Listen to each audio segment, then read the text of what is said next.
You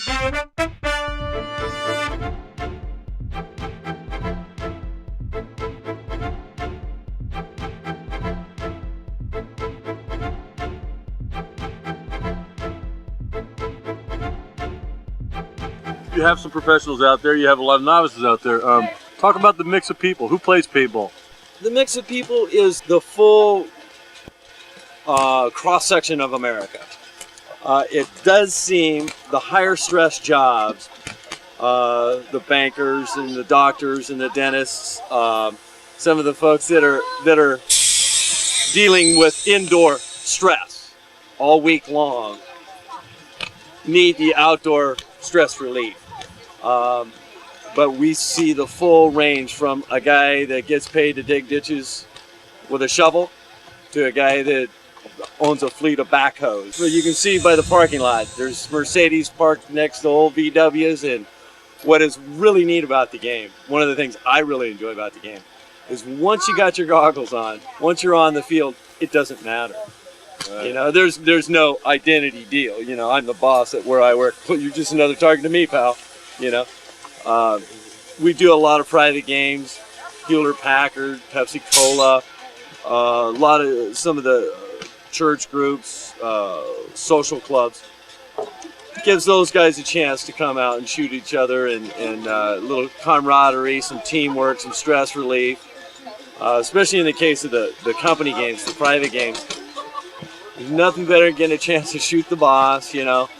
The war stories go on. Production, no one misses Monday at work because they all want to go and tell their story about how they had them in their sights and just missed them. And it gives everybody a chance to be a kid. Play a little hide and seek, get that same tingle, get that same feeling. It's hide and seek, it's tag, it's chess. You use physical calories, mental calories. It takes all your senses to play the game. We do have age limitations. 14 and 15-year-olds must be accompanied by their parent or legal guardian. 16 and 17-year-olds are accepted with prior paperwork, a waiver form that's sent home, parents sign it, then they can show up. We'll keep that on file till they're 18. Anyone over 18 can play the game. I think our oldest player, Anita, from down in, she's a retired school teacher, a grandmother of 6. They call her the grandma from hell. I don't know if we can say that on the news or not, but Anita, she lost her house in the fire down there, and has gotten a lot of support from the paintball community. We've already replenished all of her paintball gear, and she's been back out on. I don't think here today, but we see her a couple times a year. How old is she? 84. God. 84 years old. Doing anything to promote female participation has always, it has getting bigger. We do different things. Time it this way, okay. We do. Sorry. Jobs over there. I know. We do different things. Mother's Day, the moms come out and we set them up. Or ladies play free. Occasionally we have Ladies' Day. Right now, between 10 and 20%, which is a normal. Between 10 and 15% are female players. Here recently, we've been able to accommodate the 14 and 15-year-olds with a new insurance program. And we're seeing that market really expand. If you think you've marked another player, or you're really hoping real hard you've marked another player, call check yourself to that player. If you are sure you've marked another player, they do not acknowledge the mark, they are not coming out of the game, call a paint check, and an official will assist you. As far as attendance today, I heard something said as far as this was the largest paintball gathering in Northern California record. Store Wars 2, last year in '91, we set Northern California records for paintball attendance. Last year we had 551 signed-in players with an additional 100 staff and observers and whatnot. This year we broke our old record and set a new Northern California record, not by much. We have 564 players signed in, and again about 150 supporting personnel and some of the people here from the Berryessa estates that are trying to raise some money for their their camping facility and a little community effort here. But we've enjoyed a lot of support from the Pope Valley here. The fire department, we do benefits for them every year.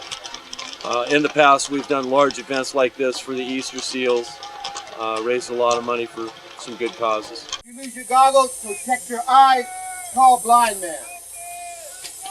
We have our long list of no's. We have no real weapons, no alcohol or drugs, no shooting in the break area or parking lot, no shooting off of the field or the target area. What are some of the things you do here to promote safety? First, I should point out that Paintball Hill is the only IPPA safety certified field in Northern California.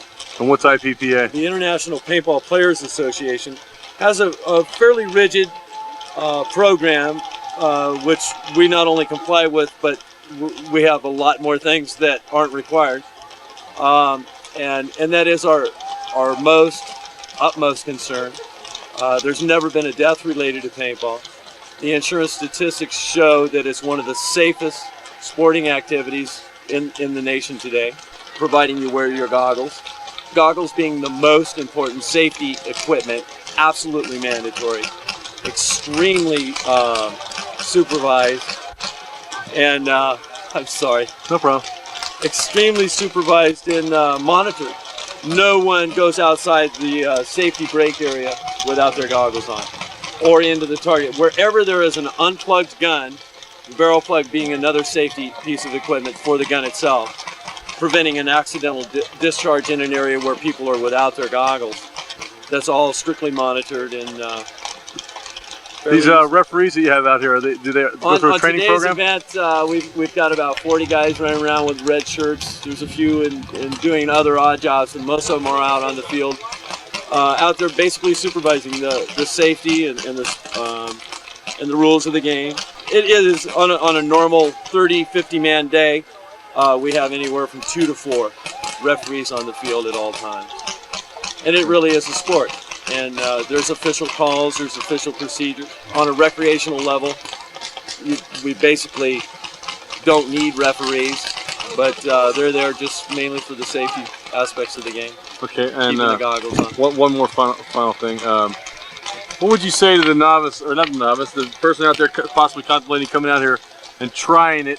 What would you say to him to get him, off his butt and get out here and play? Well, if I was trying to address the guy sitting on the couch right now, wondering now what the heck kind of deal is he talking about, I'd first spell out the criteria, or the prerequisites, I should say, to playing the game. First, you should have played tag as a youngster.